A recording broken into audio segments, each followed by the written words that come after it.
हमारी आप सभी से यही गुजारिश है कि इस वीडियो को ज्यादा से ज्यादा शेयर करें ताकि हर कोई इस वॉर की असल वजह जान सके और समझ सके किसी भी नतीजे पर पहुंचने से पहले।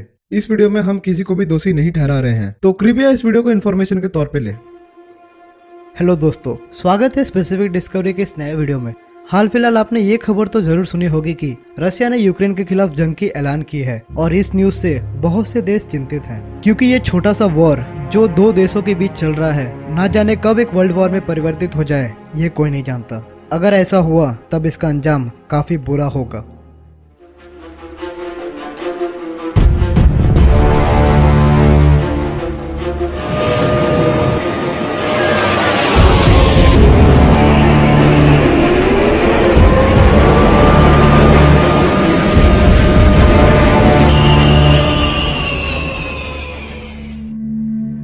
आप में से काफी लोग ये तो अभी तक जान ही चुके होंगे कि रशिया और यूक्रेन के बीच अभी वॉर चल रही है और ये काफी चिंताजनक बात है।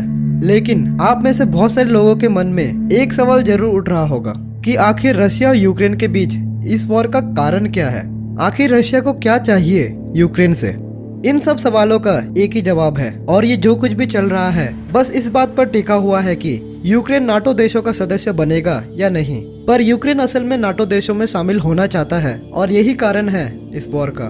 2008 में नाटो ने यूक्रेन को अपने सैन्य संगठन में शामिल करने के बारे में विचार किया था और इसी के लिए एक समिति का गठन भी किया गया था। लेकिन उस समय रशिया से यूक्रेन पर इतना दबाव बनाया गया कि यूक्रेन को नाटो में शामिल होने के अपने समझौते से पीछे हटना पड़ा। 2008 में नाकामयाब होने के बाद यूक्रेन ने नाटो देशों में शामिल होने की अपनी इस कोशिश को अलग अलग समय पर जारी रखा और यूक्रेन ने ऐसी ही एक कोशिश 2021 के अंत में की थी, जिससे रशिया काफी नाराज था और यूक्रेन के इस फैसले के खिलाफ था। रशिया नहीं चाहता कि उसका पड़ोसी देश नाटो देशों में शामिल हो जाए और ऐसे ग्रुप को ज्वाइन करे, क्योंकि नाटो देश रशिया को अपना दुश्मन मानते हैं। इसीलिए रशिया ये नहीं चाहता कि उसका पड़ोसी देश नाटो में मिल जाए। अगर यूक्रेन नाटो देश के साथ मिल गया तो नाटो देश के सैन्य दल यूक्रेन और रशिया के बॉर्डर तक आ जाएंगे, जो कि रशिया की आंतरिक सुरक्षा के लिए काफी खतरनाक होगी। नाटो यानी कि नॉर्थर्न अटलांटिक ट्रीटी ऑर्गेनाइजेशन, जिसमें अमेरिका, ब्रिटेन, फ्रांस, कनाडा जैसे 30 और भी देश शामिल हैं। रशिया के कुछ पड़ोसी देश नाटो में पहले ही शामिल हो चुके हैं, जो है एस्टोनिया, लाटविया और भी कई देश है, जो बात रशिया को अच्छी नहीं लगती।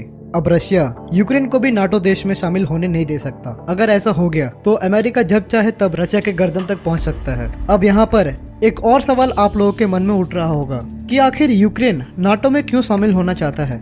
इस बात को समझने के लिए हमें हिस्ट्री में कुछ 100 साल पीछे जाने होंगे।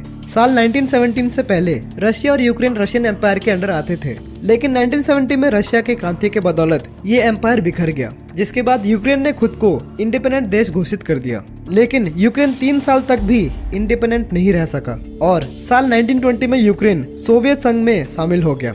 जिसके बाद 1991 में जब सोवियत संघ टूट गया तब 15 नए देश बने, जिनमें यूक्रेन भी शामिल था, क्योंकि यूक्रेन ये समझ चुका था कि वो रशिया से अकेले कभी नहीं जीत सकता। इसलिए वो एक ऐसे संगठन में जुड़ना चाहता था जो उसकी इंडिपेंडेंस को कंफर्म कर सके, क्योंकि यूक्रेन के लोग इंडिपेंडेंट रहना चाहते थे और नाटो से अच्छा ऑप्शन उसके पास था भी नहीं। यूक्रेन असल में ये चाहता है कि वो रशिया के अंडर ना रहे, लेकिन रशिया को ये मंजूर नहीं।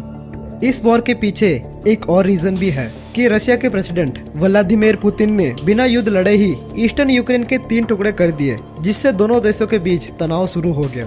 पुतिन ने ईस्टर्न यूक्रेन में रशिया बॉर्डर पर स्थित 2 एरिया लुहांस्क और दोनेत्स्क को इंडिपेंडेंट देशों के रूप में मान्यता दे दी। अब रशिया ने उस जगह अपनी आर्मी भेज दी है, जो इस बात की तरफ इशारा करती है कि अब रशिया उस जगह पर पूरी तरह से कंट्रोल कर चुका है, यानी कि यूक्रेन का बड़ा हिस्सा रशिया ने पहले ही तोड़ दिया है। लेकिन इस सिचुएशन पर वहाँ एक नई प्रॉब्लम की शुरुआत हुई है, जो कि इंडिया के लिए काफी बुरी खबर है। तो जैसे कि आप में से काफी लोग जानते ही होंगे कि हमारे देश भारत के भी बहुत से स्टूडेंट्स और आम लोग वहां पढ़ने और काम करने के लिए रह रहे हैं। फिलहाल छिड़ी इस जंग में रशिया में रह रहे भारतीय तो सही सलामत बचकर निकल रहे हैं, भारत और रशिया के बीच अच्छे रिलेशंस के चलते। पर वहीं दूसरी तरफ यूक्रेन में रह रहे भारतीय लोगों की जान पर बन आई है। और सिर्फ यही नहीं, करीब 5000 किलोमीटर दूर स्थित भारत में इस जंग के और भी कहीं बुरे परिणाम पड़ने वाले हैं अगर ये जंग ज्यादा लंबी खींची तो। और वो प्रभाव क्या है, आइए उन्हें भी जान लेते हैं। इस जंग में भारत को कई तरीकों में नुकसान हो सकता है। पहले है इमीडिएट इम्पैक्ट।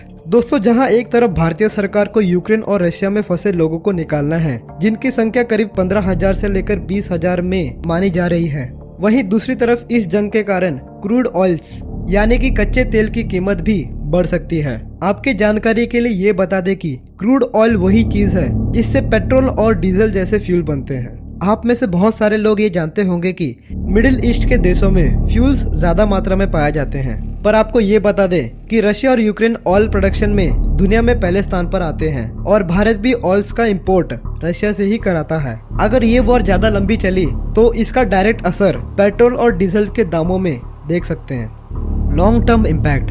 दोस्तों, रशिया और यूक्रेन के बीच इस जंग में सबसे बड़ा ये असर पड़ सकता है जो कि हमें कुछ समय के बाद देखने को मिलेगा, जो कि है भारत का रशिया और अमेरिका दोनों से अच्छा संबंध। जैसे कि दुनिया भर में ये बात फेमस है कि अमेरिका और रशिया के बीच 36 का आंकड़ा है, वहीं भारत के बीच एक बड़ी समस्या ये है कि भारत इस जंग में किसका साथ दे। अगर भारत रशिया का साथ देता है तो वो अमेरिका जैसे बड़े देश से अपना संबंध खो देगा, जो कि भारत के लिए अच्छी बात नहीं है, क्योंकि रशिया चाइना के साथ भी अपने संबंध बढ़ा रहा है। ऐसे में अगर कभी भारत और चाइना के बीच युद्ध हो जाए तो रशिया तो भारत का साथ देने से रहा। ऐसे में अमेरिका की भारत को सख्त जरूरत पड़ सकती है, और अगर भारत ने यूक्रेन का साथ दिया तो वो अपने बहुत ही अच्छे दोस्त रशिया से दूर हो जाएगा, जो कि आजादी के समय से ही भारत का हर मुश्किल के वक्त साथ खड़ा है। फिर चाहे बात वेपन्स प्रोवाइड करने की हो या इकोनॉमी में हेल्प करने की, रशिया हमेशा से ही भारत के साथ खड़ा रहा है और ये बात हमें भूलनी नहीं चाहिए। खैर, एक तरह से अगर देखा जाए तो यूक्रेन और रशिया के बीच इस हो रहे जंग में भारत की स्थिति तय हो सकती है कि भारत को आने वाले समय में किस महाशक्ति की मदद मिलने वाली है, जो कि भारत की एक तरह से तरक्की की राह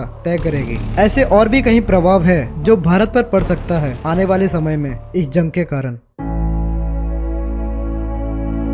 अब जब आप ये समझ ही चुके हैं कि इस पूरे वॉर का कारण क्या है, तो आइए जानते हैं कि इस वॉर के कारण कैसे लोगों के जीवन पर असर पड़ रहा है। यूक्रेन की जनता काफी डरी हुई है और उनका डरना भी जायज है। वहाँ की पब्लिक को हर दिन गोलियों का सामना करना पड़ रहा है। रशिया एयर अटैक्स कर रही है, बॉम्ब्स गिराए जा रहे हैं, हर जगह वार्निंग और इमरजेंसी सायरन बज रहे हैं। लोग फिलहाल इवैक्यूएशन प्रोटोकॉल्स पर चल रहे हैं। एक बार सोच कर देखिए इस समय उन लोगों पर क्या बीत रही होगी, जहाँ एक और लोग अपने प्रियजनों को खो रहे हैं, बच्चे अपने माता पिता से अलग हो रहे हैं, सड़कों पर अनाथों की तरह इधर उधर भटक रहे हैं। वहीं कुछ विकसित देशों में इस पूरे सिचुएशन पर मजाक बन रहा है। इन लोगों की हाल पर मीम्स बनाए जा रहे हैं।